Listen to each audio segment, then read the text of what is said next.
Coming up, I'll speak to the NFL safety Bernard Pollard. He's, of course, making hits on the field. He'd like an even bigger hit off the field. This is Taking Stock on Bloomberg. I'm Pim Fox. Hard-hitting Tennessee Titans safety Bernard Pollard is known for his hits on the field, but now he's looking to make a big hit in the field of business. He is the inventor of the Smart Tray. It is a platform, a sink platform for your toiletries. He joins me now here in New York to talk about his business. Bernard, let's do the business first. I know everyone's going to want to know about your football career, but I got to say, I was looking at this device. Where did you come up with the idea that as you travel in hotels around the world, you need a little tray. You need some help in order to organize all the stuff that you cart with you? Well, you know, it was when I was in Baltimore. It was the year before we won the Super Bowl. So just kind of traveling week in and week out, had no space. And I tend to carry a lot of things in my cosmetic bag. A lot of the guys messed me about it, but, you know, I had no space. I mean, we would be surprised if we looked in that cosmetic bag what there would be. You would be surprised, but never had any space, so I wanted to go ahead and come up with something and started sketching things out and ended up with the tray. Okay, but I mean, so you sketch something out, you tell yourself, all right, I need something, I'm going to be able to make it portable. What's your first step? Who do you talk to? How do you get it actually made into a prototype to even test it? Well, first and foremost, you know, when I sketched it out, you know, it didn't look the part. It looked like a urinal that he used in hospitals for pee or whatever, but so I ended up having to hire an artist. And so he came in. Well, that's good, because the other one certainly doesn't seem maybe it would work. Exactly.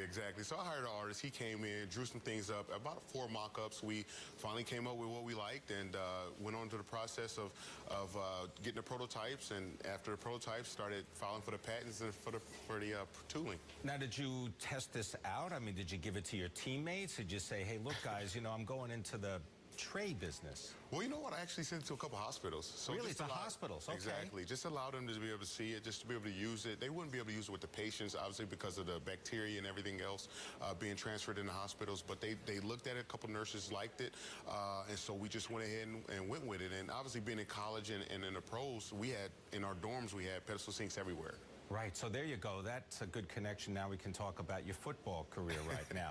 We were talking before you came on that, well, you are recognized as being one of the most dynamic and hardest hitting players in the NFL.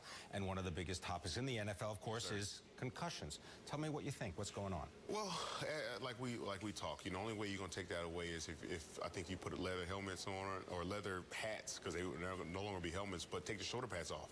You know, a lot of times it's not even the helmet-to-helmet contacts. It's the contact when the player goes down on the ground. I know I was fined a lot of money for me hitting a player legal, and I hit him legally, and he hit the ground. His head bounced off the ground, and he had a concussion, and I was fined for that. But, you know, I think, you know, we have to hone in on that. We have to fix those mistakes because we have a panel who are out there making rules, and it's not for the defense. Is there also an element of the kind of grass that you play on? I mean, whether you're playing in different conditions, whether the grass is going to, you know, mess up your speed, your knee, your run, I mean, all these things. It's the place. Well, it really doesn't matter what you play on because, you know, you got some fields that have turf, you got some fields that they play on grass.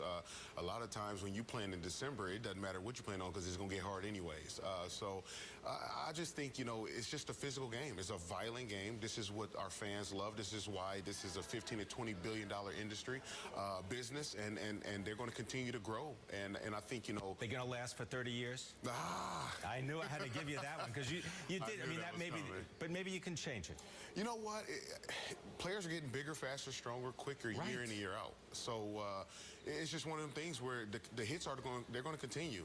And the thing we haven't seen yet, which we don't want to see, is a player die on the field at the national football level. And we haven't seen it, but I feel like it's going to come to that because this thing is progressing. As far as the idea of bigger, stronger, faster, players are just learning, it seems, their own specific skill sets over and over again. That trend just going to get bigger too? Exactly. You know, you got to look at the parents. You got to look at parents that are paying high dollar for their kids, 7, 8, 9-year-olds, to send them to these camps constantly to get them, you know, to hone in on their skills with individual teachers, you know, that are working on how to throw that ball, how to hold that ball, how to run that, you know, run around corners and everything else. And you got, you know, trainers who are teaching these kids on how to, you know, be specific with a muscle group or whatever. So this is going to be phenomenal. It's phenomenal, but at the same time, it's kind of scary. What if you were advising parents of young children? What would you tell them about playing the game and getting interested? Well, my son, I don't want him to play, but I You kind of don't? see. I know. I will not allow him to play. I think when he get to high school, allow him to make that decision for himself or whatever. But as of right now, he plays flag. I'll let him play flag. But as far as contact, no contact at all. But for the parents, like we talk, your mothers, your fathers, they got to see you go through those injuries. I've been injured. That's right. Thank God it haven't been anything to the extent of keeping me out. But I've seen parents have to go through that with their kids, where they've torn ACLs or concussions or long-term issues, after they play the game, and I don't want to see that with my children. I want to thank you very much for spending time with me. Thank I'm you going for to go having me. check out those trays. All right, Tennessee Titans safety, Bernard Pollard. All right.